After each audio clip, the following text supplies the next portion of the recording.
Hello everyone, and peace of Christ to all of you. Our topic is very simple. I will try to keep the video short as much as I can because some people they say maybe it's better if you make it shorter for us so we can follow.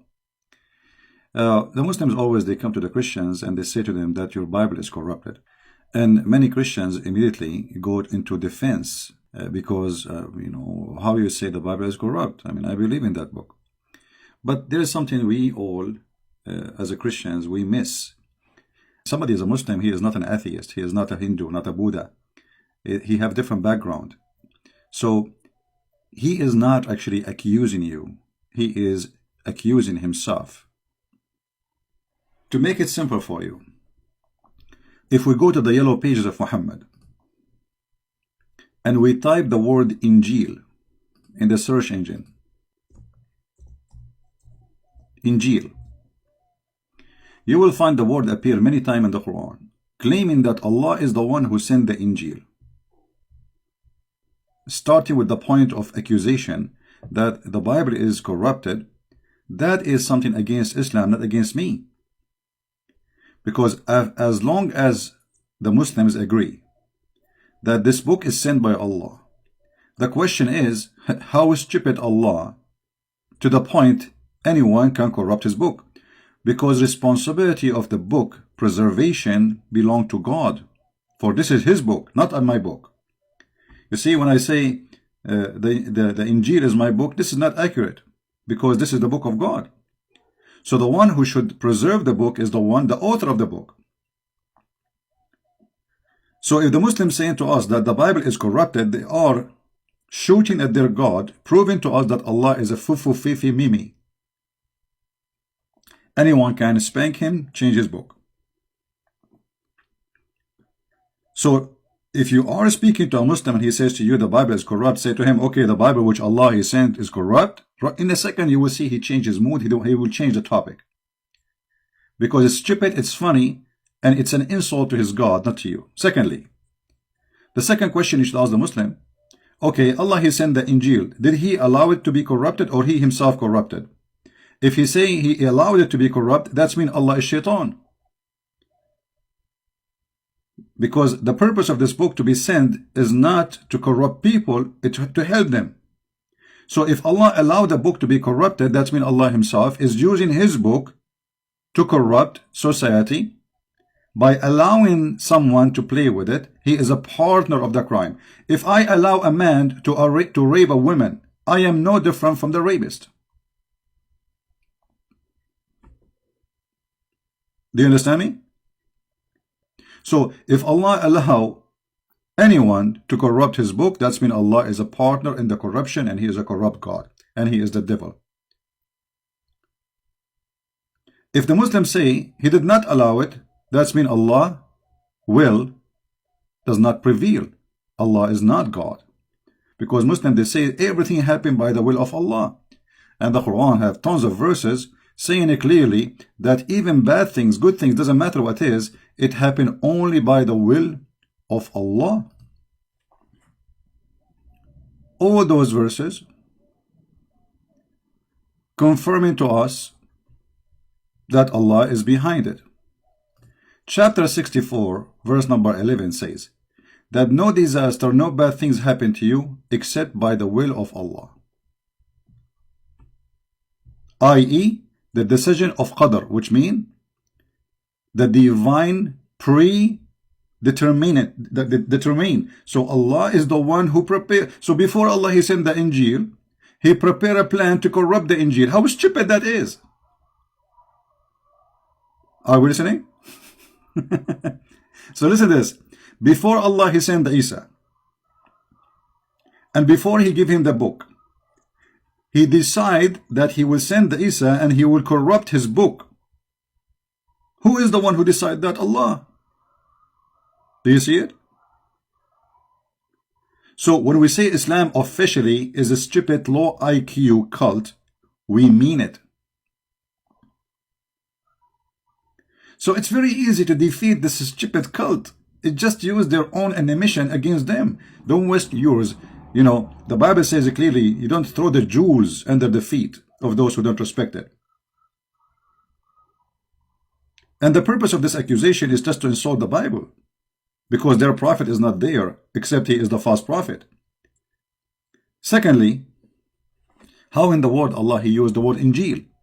You know, the Muslims, one of the funny things about Muhammadan, they are like people who repeat the same word, but they don't know what the word means. They keep saying to us that Jesus was sent to Israel. Jesus was sent to Israel. Well, Jesus was sent to Israel. Okay. We agree. Jesus came to his people, but he came for the whole world too. However, if he came to Israel, how his book in the Quran, his name is Injil? I mean, his people are Hebrew. They speak Hebrew. The name of the book is Greek. So imagine I am an Arab, and I am writing a book for the Arab, and my book in Japanese. Because the name of the book is telling you what is the language of the book. The language of the book is Greek. So did Allah send the Injil to the Greek or to the Hebrew? How stupid that is.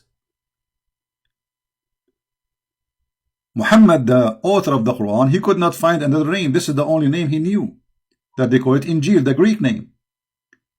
So he decided to use the Injil. But that's mean that the book, all of it, is in a Greek. And that's mean Allah did not send his book to the Hebrew, because the book is in a Greek. The Quran says, listen carefully, the yellow pages of Muhammad says, that Allah never sent the book except in the tongue of the people. Chapter 14, verse number 4. We have not sent the messenger except with the language of his people, in order to make it clear for them. Very simple, very clear. So the message have to be in the language of the people, to the people, who is the messenger from the people. So based in this verse, Jesus was a Greek person, and his language is a Greek, and he was sent to the Greek.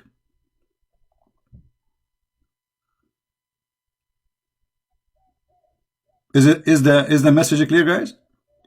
Based on this, Allah, he called the book Injil. He called it what? Injil.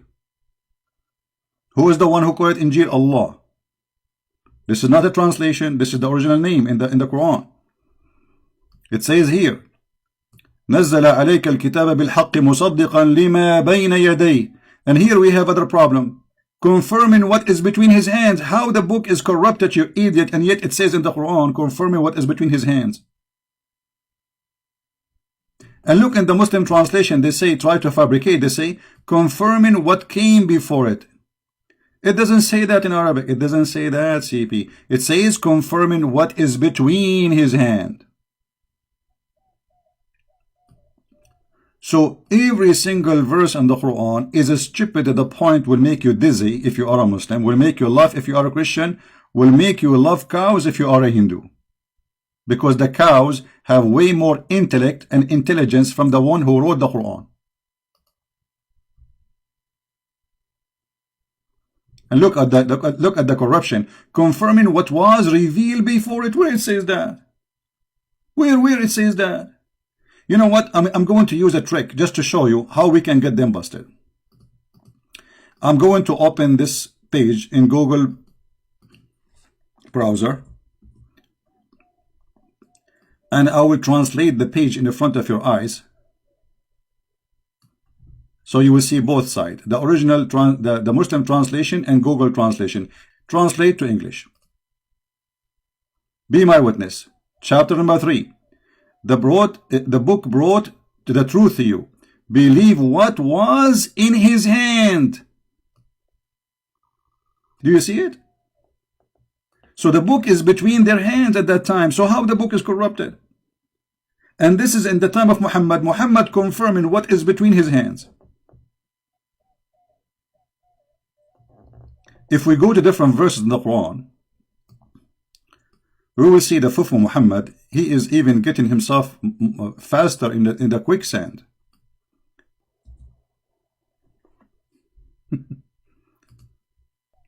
Look at this disaster. I mean, how clear we can make it more than this? Muhammad came and he is confirming what they possess. Do you see it? Even this is the Muslim translation, which is obviously always is a lie. But even with their lies, we got them busted. Confirming that which they possess. Chapter 2, verse 101. Amazing, it's 101. And I want to say one more final point, because we said we will make the video shorter. If we go in the hadith, we will find Muhammad taking oath in the Torah, proving to us again that Muhammad is a fraud.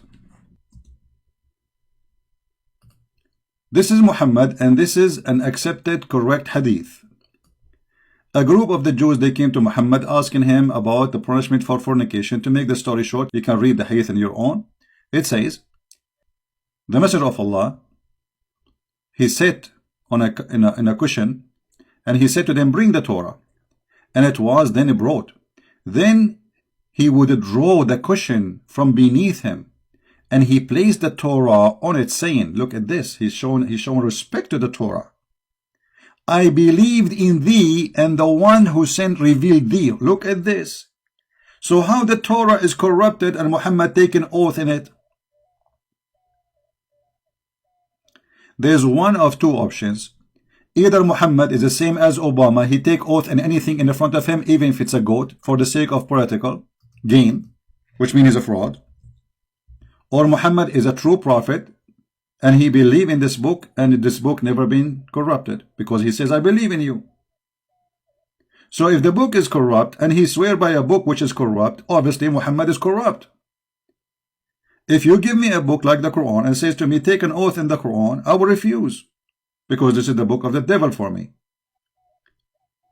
If I accept to take an oath by that book, it's mean I am a devilish, the same as the book I believe in. So if this book is corrupt, obviously it's the book of the devil. It's not the book of God no more, for the devil played with it. So if Muhammad, he's taken oath by it, and not only that, saying, I believe in thee and the one who sent thee. And he placed his hand over the whole book, not only a verse. You see, he said, bring the Torah for me. The whole Torah. And remember, at that time, the Torah, it's not like pages like now. It's like a scroll. So you have, it's like a roll. So they bring the roll for him. They put it in front of him. And Muhammad, he placed his hand, and he says, I believe in thee. What more we want or we need to get Muhammad busted? So what we learn from this, the Muslim, they believe that Allah, he sent Injil. Injil is a Greek word. That means Jesus was a Greek, sent for the Greek, because the Quran confirmed that Allah never sent a messenger unless he speak the tongue of the people, and he give them message in their language, as you see. Chapter 14, verse number 4.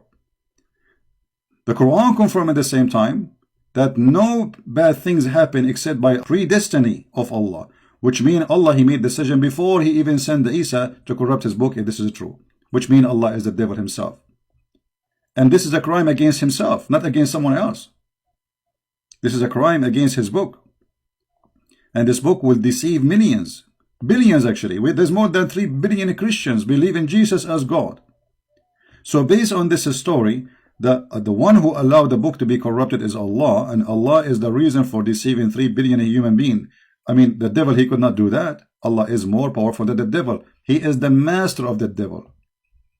He is the first devil. In the top of that, the Quran saying clearly in many verses that Allah, he confirmed, Muhammad, he confirmed what is the Christian they possess. But this is contradiction for all what Muslims claim. And Muhammad, he take an oath in it. All those things lead us to one conclusion, that the one who wrote the Quran is an idiot. He changed his words, depend in the situation. So when he is trying to get close to the Jews, he respect the Torah, he gives the Torah, he bow down to the Torah. When he do not need the Jews, he want to kill the Jews, he do not need them no more. So Muhammad is nothing but a fraud, and he changed his God and his religion based in the temperature of the atmosphere around him.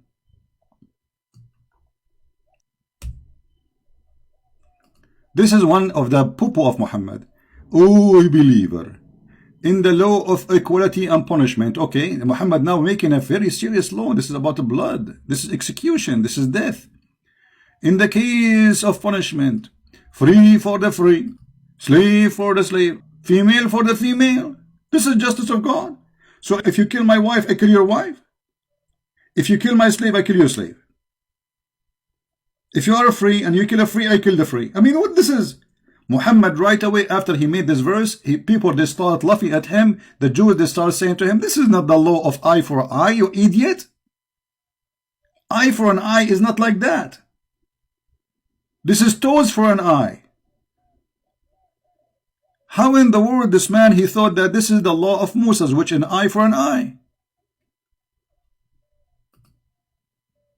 So right away Muhammad, he abrogated this verse because they start laughing at him.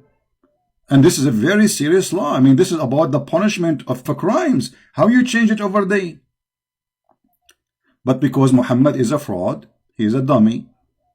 Whatever he say, the Muslim, they say it is yummy. And when you are a dummy, you find it yummy, for you are dummy, and what we can say more. So if a fool like Muhammad can fool you, how fool are you?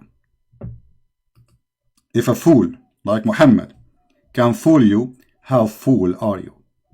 With this, I finish my video for today. I hope we learn something good. So when the Muslims accuse you of the Bible corruption, don't defend the Bible, just laugh. Show them the verses says, okay, you are saying to us that the Bible of Allah is corrupt. Ha ha ha ha, stupid idiot. That's mean your God, Allah cannot be God. For your God, supposedly, he promised nobody can corrupt his book. And we can show tons of verses more. For your God, he said this and that, whatever you explain in the video. Don't defend, don't defend. We do not need to defend this. Those people are talking to themselves, insulting their God. They are not insulting you. They are insulting themselves. They are insulting the intelligence of a human being. For every details in the Quran is against what they say. Use their words against them. Don't use yours. And this is how we spank Muhammad every day. Hard. And then we don't even give him Vaseline to make it heal. So he can suffer, stay red for centuries. Thank you very much for being here. May the Lord bless you. And we see you soon again. Bye-bye.